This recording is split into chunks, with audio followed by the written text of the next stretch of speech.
آج کی تہلکہ خیز خبر آپ کے سامنے رکھنے جا رہا ہوں۔ ویڈیو کو شروع سے لے کر اینڈ تک پورا دیکھیں۔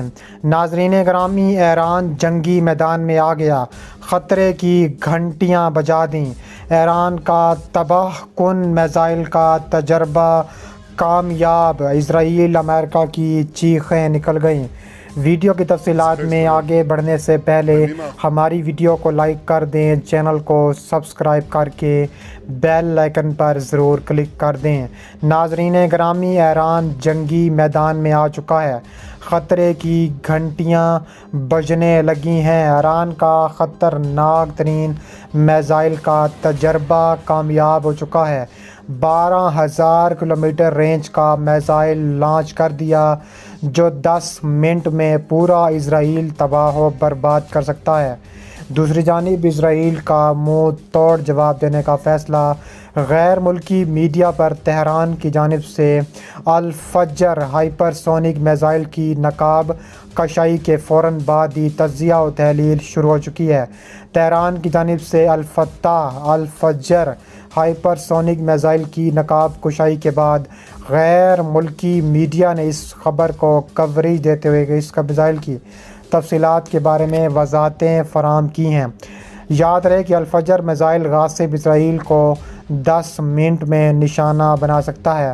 رائٹرز نے الفجر میزائل کی نقاب کشائی کی تقریب سپاہ پاسداران انقلاب کی فضائیہ کے حکام کے بیانات پر رد عمل ظاہر کرتے ہوئے لکھا ہے کہ ایرانی بیلسٹک میزائلوں کے بارے میں خدشات نے 2018 میں امریکی صدر ڈونلڈ ٹرمپ کے تہران کے جوہری معاہدے برجام سے دستبرداری کے فیصلے کو چیلنج کر دیا۔ یروشلم پوسٹ نے نیز الفجر میزائل کے کامیاب تجربے پر رد عمل کا اظہار کیا۔ سپاہ پاسداران انقلاب اسلامی کی فضائیہ کے کمانڈر ان چیف سردار امیر علی ہادی زادہ کا ایک قول نقل کرتے ہوئے لکھا ہے کہ الفجر ہائپر سونک میزائل 10 منٹ میں اسرائیل تک پہنچ سکتا ہے۔ اس کے علاوہ US نیوز نے ایران کی جانب سے نئے میزائل کے نقاب کشائی کی خبر دیتے ہوئے لکھا ہے کہ ہائپر سونک میزائل آواز کی رفتار سے کم از کم 5 گنا تیز خطرناک راستوں سے گزرنے کی صلاحیت رکھتا ہے۔ یہ ایک ایسی خصوصیت ہے جو ٹریک کو مشکل بناتی ہے۔ الفجر غاصب اسرائیل کو کتنی دیر میں نشانہ بنا سکتا ہے، صہیونیوں کے ہوش اڑ گئے۔ العربیہ نے اپنی سرخی میں اس میزائل کو ایران کے پہلے ہائپر سونک میزائل کی نقاب کشائی قرار دیتے ہوئے لکھا ہے کہ اس خبر کی باضابطہ اشاعت تصدیق سے تہران کی میزائل صلاحیتوں کے بارے میں مغرب کی پریشانیوں میں خدشات پیدا ہو جائیں گے۔ اسرائیل ایران پر فوجی کارروائی کرے گا۔ ایران کے میزائل ہائی الرٹ، خطے میں ایک اور جنگ کا اعلان سامنے آ چکا ہے۔ اس کے علاوہ اسرائیل کے وزیر اعظم بنیامین نیتن یاہو کے قومی سلامتی کے مشیر نے منگل کے روز ایران کے خلاف کارروائی کا بھی امکان ظاہر کر دیا ہے، مگر ایران کی نئی زیر زمین جوہری تنصیب کی کھدائی سے پیدا ہونے والی کسی بھی فوری خطرے کو خارج از امکان قرار دیا ہے۔ عالمی طاقتوں کی ایران پر یورینیم افزودگی کی سرگرمیوں پر نئی پابندیوں اور بم بنانے کی صلاحیت رکھنے والے دیگر منصوبوں پر مذاکرات کی کوششیں اب تک بے نتیجہ رہی ہیں، جس کی وجہ سے اسرائیل ایک طویل عرصے سے ایران کی جوہری تنصیبات کے خلاف کارروائی کی دھمکیاں دے رہا ہے۔ اس کا کہنا ہے کہ اگر سفارت کاری کا کوئی نتیجہ برآمد نہیں ہوتا تو وہ طاقت کا سہارا لے گا۔ اسرائیل کی مسلح افواج سربراہ لیفٹیننٹ جنرل ہرزی حلبی نے ایک سیکیورٹی کانفرنس میں تقریر میں کہا ہے کہ ایران نے یورینیم کو افزودہ کرنے کی صلاحیت میں پہلے دن سے بڑی خبر دے رکھی ہے۔ اس کے علاوہ ایران نے بھی اسرائیل کو سبق سکھانے کا بڑا فیصلہ کر لیا ہے۔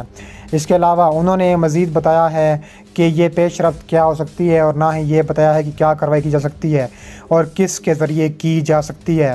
حالوی نے حرزیہ میں بین الاقوامی قومی سلامتی فورم سے خطاب میں اسرائیل کے اتحادی امریکہ کی جانب اشارہ کرتے ہوئے کہا ہے کہ ہمارے پاس صلاحیتیں ہیں، دوسرے کے پاس بھی صلاحیتیں ہیں۔ ماہرین اس بات پر منقسم ہیں آیا اسرائیلی فوج ایران کی جوہری تنصیبات کو دیر پا نقصان پہنچانے کی صلاحیت رکھتی ہے جو دور دراز، منتشر اور دفاعی ہیں۔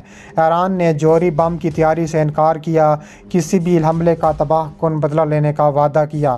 یہ قیاس رائیاں کی جا رہی ہیں کہ اسرائیل ایران کی سرحدوں پر واقع ممالک کو حملوں کے لیے اسپرنگ بورڈ کے طور پر استعمال کر سکتا ہے۔ چنانچہ ایران کی ہمسایہ ملک آذربائیجان نے اسرائیل کے مضبوط تعلقات کے باوجود اس خیال کو مسترد کر دیا۔ اس کے علاوہ کہا جا رہا ہے کہ ہم دوسرے ممالک کے تنازعات یا مسائل میں مداخلت سے گریز کرتے ہیں، بشمول کچھ کارروائیوں یا مہم جوئی کے لیے اپنی سرزمین دینا۔ اس کے علاوہ یہ تنصیب جولائی 2020 میں ہونے والے دھماکے، آگ کی زد میں آنے والے نیتنز کے قریب یورینیم سینٹریفیوجز مینوفیکچرنگ میں مرکز میں تبدیل ہوگی۔ اسرائیل کے قومی سلامتی کے مشیر زاچی ہانجی نے کانفرنس میں کہا ہے کہ زیر زمین تنصیبات پر زمین پر کی تنصیبات کے مقابلے میں حملہ کرنے کی صلاحیت محدود ہو جاتی ہے، جو یقیناً آسان ہے، لیکن اس معاملے کے بارے میں جو کچھ کہا جا سکتا ہے وہ یہ ہے کہ ایسی کوئی جگہ نہیں جس کا رسائی ممکن نہ ہو۔ ایران نے مذکورہ واقعے کے بعد 2021 میں اعلان کیا تھا کہ وہ اپنے کچھ سینٹریفیوجز مینوفیکچرنگ ہالز کو نیتنز کے قریب پہاڑی مرکز میں منتقل کرنے پر کام کر رہا ہے۔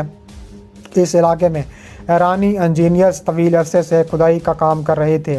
ہانجی نے مزید کہا، کسی بھی صورت میں نیتنز کے قریب زیر زمین تنصیب مکمل ہونے سے کئی سال دور ہے۔ انہوں نے کہا، اگرچہ واشنگٹن ایران کے ساتھ سفارتی کاری کو ترجیح دیتا ہے، لیکن اتحادیوں کو آنکھ کے بدلے آنکھ نظر آتی ہے اور آخری حربے کی فوجی کارروائی کے لیے ممکنہ سرخ لکیروں میں کوئی خاص فرق نہیں ہے۔ فلسطینی مقاومتی تحریک کے سیکرٹری جنرل نے حیا ویب سائٹ واشنگٹن کو انٹرویو دیتے ہوئے کہا ہے کہ اب تک صرف تحریک جہاد اسلامی نے حملوں میں حصہ لیا، لیکن مستقبل میں صہیونی حکومت کی جارحانہ کارروائیاں جاری رہیں تو جوابی کارروائی میں صرف جہاد اسلامی نہیں بلکہ حماس اور حزب اللہ تمام مقاومتی تنظیمیں مل کر صہیونی حکومت کے خلاف کارروائی کریں گی۔ انہوں نے مزید کہا کہ دشمن کو اس بات کا اندازہ ہے کہ فلسطین کے خلاف مزید جارحیت کی صورت میں حزب اللہ اور حماس بھی میدان جنگ میں وارد ہوں گے، اس لیے صہیونی حکومت مزید کارروائی کرنے سے گھبرا رہی ہے۔ انہوں نے صہیونی جیل میں شہید ہونے والے مجاہد کمانڈر خضر عدنان کی شہادت کا اسرائیل کو ذمہ دار ٹھہراتے ہوئے کہا ہے کہ اسرائیل نے جیل کے اندر ان کو شہید کر دیا۔ اگر مزید کسی کمانڈر پر حملہ ہوا تو ہم تل ابیب پر براہ راست حملہ کریں گے۔ انہوں نے اسلامی مقاومتی جماعت عین الاسد کے بارے میں کہا ہے کہ اس تنظیم کو تمام فلسطینی عوام اور مقاومتی تنظیموں کی حمایت حاصل ہے۔ اسرائیل نے غزہ میں حالیہ 5 روزہ جنگ کے دوران میزائل شکن دفاعی سسٹم کو فعال کیا تھا، لیکن مقاومتی کے راکٹوں اور میزائلوں کو روکنے میں ناکام ہونے کی وجہ سے اس سسٹم کے بارے میں کئی سوالات جنم لے رہے ہیں۔ اس سے پہلے صہیونی حکومت مقاومتی حملوں کو روکنے کے لیے آئرن ڈوم کا استعمال بھی کرتی رہی ہے، جس کے بارے میں صہیونیوں کا دعویٰ ہے کہ یہ متاثرین کے خلاف تابڑ توڑ کارروائی کرنے میں مصروف ہے۔